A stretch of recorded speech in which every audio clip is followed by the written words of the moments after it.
जोङो रायमना वेस्टार्न रेन्जनि बानजायनायाव आरो अरायनायनि हेफाजाबजों बे रायमना कमिउनिटि हलआव वर्ल्ड वाइल्ड लाइफ डे खौ जोङो अबजार्भ खालामदों आरो बेखौ अबजार्भ खालामनायनि गुबै थांखिया बेनो जे वर्ल्ड वाइल्ड लाइफ डेनि जे मोनसे थीम दङ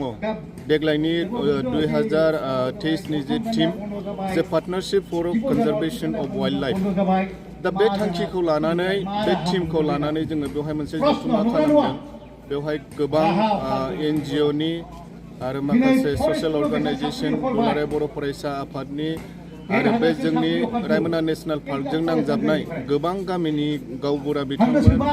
आरो माखासे समाज सिबियारि बिथांमोनखौ लानानै जोङो बेवहाय सावरायनाय हाबाफारि लादों आरो बे हाबाफारियाव आसाम गौरब बान्था मोनगिरि दिदि बर' सार बिथाङाबो बाहागो लादों वेस्टार्न रेन्ज रायमनानि रेन्जार अनुपम दास बिथाङाबो बाहागो लादों आरो बेबायदिनो गुबुन गुबुन रेन्जनि रेन्जार बिथांमोना बेवहाय बाहागो लादों दा बे अबजारभेशनखौ लानायनि गुबै थांखिया बेनो जोङो मोनसे एवारनेस जोङो क्रिएट खालामनो नागिरदों जाहाथे बे एवारनेसनि गेजेरजों जोङो फैबाय थानाय समाव बे रायमना नेशनेल पार्कनि सिङाव थानाय जे जिब जुन्थुफोर दङ जे दंफां लाइफांफोर दङ बेखौ जोङो बोरै रैखाथि होनो हानो आरो बे रैखाथिखौ होनांगौबा अकल डिपार्टमेन्टनि नाजानायाव जोङो बेखौ खालामनो हानाय नङा जायनि थाखाय जोङो मोनफ्रोमबो संगठनफोरखौ लाफानानै बे हाग्रायाव थानाय जिब जुन्थु आरो दंफां लाइफांखौ रैखाथि होनो थाखाय मोनसे पार्टनारशिप जिहेतु टीमानो देग्लाय partnership for conservation of wildlife होनाय दंखायो बे पार्टनारशिप बा जथायै जोङो बोरै रैखाथि होनो हानो बे मोनसे थांखिखौ लानानै जोङो बेवहाय मोनसे सावरायमेलखौ जोङो लानाय जादों बेखौनो फोरमायनो लुबैयो खाथि खालानि गामि मानसिनिफोरा सबनाव जुदि लोगो जानानै जिब जानुवार दंफां लाइफांफोरखौ जुदि संरक्षण होयो नङा एबनो फैनाय उन जिलुफोरा बे मोजांके जिरायना थानाय मोनसे मोजां राहा मोनगोन गतिके गामबुराफोरा बुंबायनो बे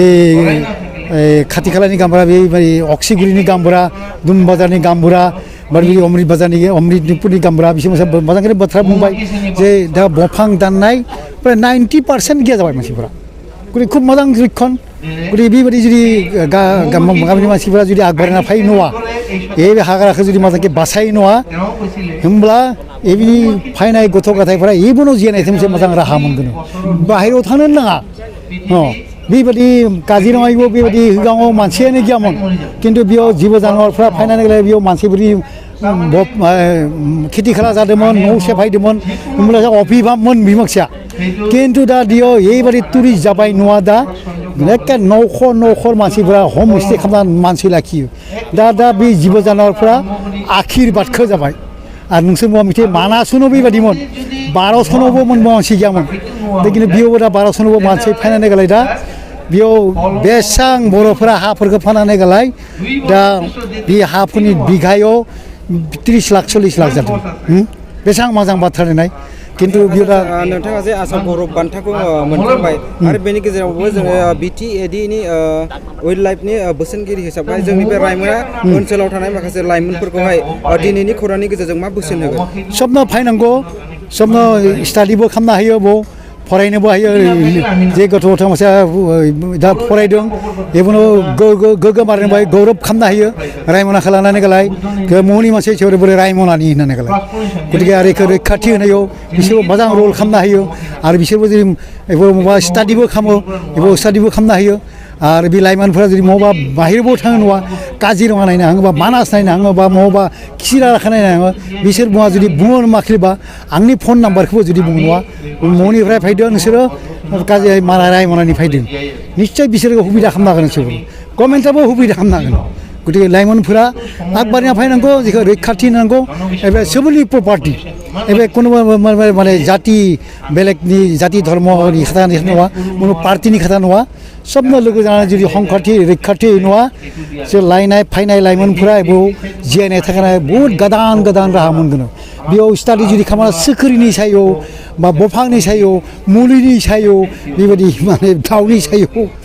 बेफोरनो मोजां काजिरङा राव दंखो मानास नेसनेलफोर बायदि खालामनो थाखाय जोंनि रायमनाखौबो बेबायदि खालामनो थाखाय जोङो जेनेबा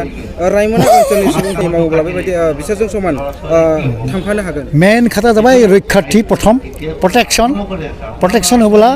मानसिफ्रा जिब जुनार बारिदों दा होमब्ला मानसिफ्रा जा टुरिस्ट फैगोन मोजां बिहेभियार खालामनांगोन मोनबो प्रब्लेम जानांनाय नङा आरो मोजां बिहेभियार खालामनायनिफ्राय निजिनि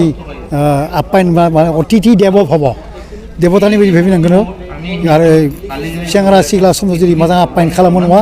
एनजिअफोरा होमब्ला न'फ्रा न'खरबो लाखिनो हागोन हमस्टे खालामनानै गलाय जों हमस्टे बानायदों बहुतानो गतिके निजिनि कालसारखौबो थिनो हायो होमब्ला बेबायदि गतिके बेबायदि समाव जुदि आगबारिना फैयो नङा मानासआ खानसेबालाबो बेसे दिन नाङा 10 बोसोरनि उनाव नाय मा जायो गतिके नोंसोरनि मिडियानि जुदि आङो बुंनो लुबैयो मा फाय सोबनो फोलो फाय जों लोगो जानानै सेंग्रा सिख्ला स्टुडेन्टस